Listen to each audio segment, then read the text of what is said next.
China দুয়ারির জালের যে দৌরাত্ম্য সেটা অস্বীকার করার কোনো উপায় নাই। আমরা যেদিকেই চোখ দিচ্ছি সেদিকেই দেখা যাচ্ছে চায়না দুয়ারি জালে ভরপুর।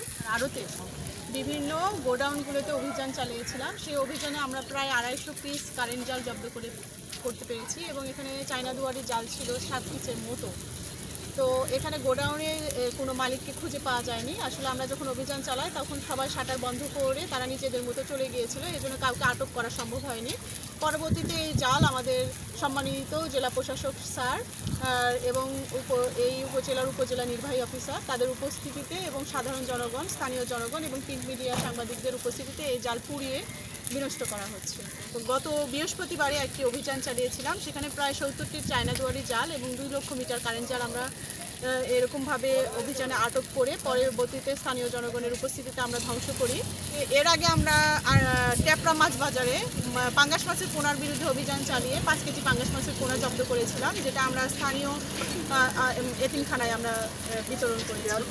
আজকের এই অভিযানে আমাদেরকে প্রথম থেকে পুরোপুরি সঙ্গ দিয়েছেন আমাদের শিবালয় থানার আইন শৃঙ্খলা বাহিনীর সদস্যরা। তাদের প্রতি আমি কৃতজ্ঞতা এবং ধন্যবাদ জানাই। চায়না দুয়ারির জালের যে দৌরাত্ম্য সেটা অস্বীকার করার কোনো উপায় নাই। আমরা যেদিকেই চোখ দিচ্ছি সেদিকেই দেখা যাচ্ছে চায়না দুয়ারি জালে ভরপুর। তো আমরা যেটা করতেছি যে অভিযান চালাচ্ছি, কিন্তু এই সামান্য সংখ্যক অভিযান দিয়ে হয়তো বা এই চায়না দুয়ারি জালটাকে প্রতিরোধ করা সম্ভব না। আমার মনে হয় এর বিরুদ্ধে একটা সামাজিক আন্দোলন গড়ে তোলা উচিত। চায়না দুয়ারি যদি আমরা পুরোপুরি কন্ট্রোল বা নিয়ন্ত্রণে আনতে চাই, তাহলে এটা সামাজিক আন্দোলন এবং সচেতনতায় পারে এই যে চায়না দুয়ারি জাল এবং কারেন্ট জালের ব্যবহার বন্ধ করতে।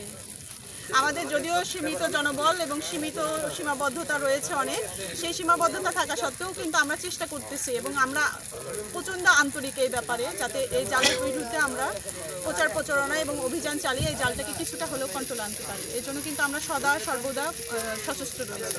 একসময় মনে হয় এটা আমদানি হইতো, এখন তো স্থানীয়ভাবেও এই জালটা উৎপাদন করা হচ্ছে। তো আমি নীতি নির্ধারণের পর্যায়ে, তো আমি তো ছোট মানুষ, আমি তো ছোট একটা উপজেলা লেভেলে রয়েছি, তবে নীতি নির্ধারণী পর্যায়ে যারা রয়েছেন তারা নিশ্চয়ই এইসব বিষয় নিয়ে কথা বলবে এবং এইসব বিষয় নিয়ে আসলে বড় আকারে একটা কোনো ডিসিশন আসবে, এটাই আশাবাদ।